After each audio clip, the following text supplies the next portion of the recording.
Pay scale সহযোদ্ধাদের শুভেচ্ছা এবং অভিনন্দন জানিয়ে আজকের প্রধানমন্ত্রীর মিটিং থেকে পে স্কেল সম্পর্কে যে গুরুত্বপূর্ণ তথ্য এসেছে সেই তথ্য শেয়ার করছি আপনাদের সাথে। আপনারা জেনে থাকবেন যে আজকে প্রধানমন্ত্রী তার সচিবালয়ে উচ্চ পর্যায়ের পে স্কেল সংশ্লিষ্ট সকলকে নিয়ে একটি গুরুত্বপূর্ণ মিটিং শেষ করেছেন। মিটিং শেষে মাননীয় প্রধানমন্ত্রী সরাসরি পে স্কেল সম্পর্কে কোনো দিক নির্দেশনা ব্যক্ত না করলেও আসলে পে স্কেল নিয়ে আজকে গুরুত্বপূর্ণ সিদ্ধান্তগুলোই হয়ে গেছে। যেমন পে স্কেল ধাপে ধাপে দেয়ার একটি সিদ্ধান্ত কিন্তু সরকার নিয়ে ফেলেছেন, যার প্রেক্ষিতে মাননীয় অর্থমন্ত্রীর অর্থ উপদেষ্টা অর্থাৎ প্রধানমন্ত্রীর অর্থ উপদেষ্টা কিন্তু বলেছেন যে সরকারি চাকরিজীবীদের নতুন বেতন কাঠামো নিয়ে সরকার কাজ করছে। এটি কিন্তু পরিষ্কার প্রধানমন্ত্রীর একটি ইঙ্গিত বহন করে।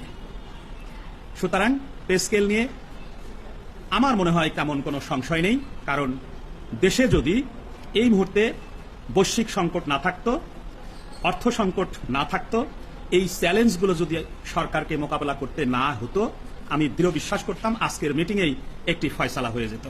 এ কারণেই মাননীয় প্রধানমন্ত্রী কিন্তু দেশের সকল মানুষের কাছে বিনয়ের সাথে বলেছেন যে এই অর্থনৈতিক সংকট এবং চ্যালেঞ্জগুলো মোকাবেলা করার জন্য সর্বস্তরের জনগণের কাছে তিনি সহায়তা কামনা করেছেন।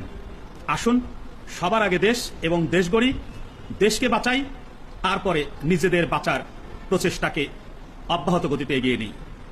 আমি বিশ্বাস করি পে স্কেল আমাদের মৌলিক অধিকার এবং সরকার সেটি গভীরভাবে পর্যবেক্ষণ করেছেন এবং সক্রিয়ভাবে তিনি বিবেচনায় নিয়েছেন, এটি কিন্তু আজকে মিটিংয়ে তিনি বলেছেন। সুতরাং প্রধানমন্ত্রী জনতার প্রধানমন্ত্রী, তরুণ প্রজন্মের প্রধানমন্ত্রী এবং আমি বিশ্বাস করি কর্মচারী বান্ধব প্রধানমন্ত্রী এবং জনগণের প্রধানমন্ত্রী, তিনি সাধারণ বাট অসাধারণ সব সিদ্ধান্ত নিতে সক্ষম বলে আমি বিশ্বাস করি।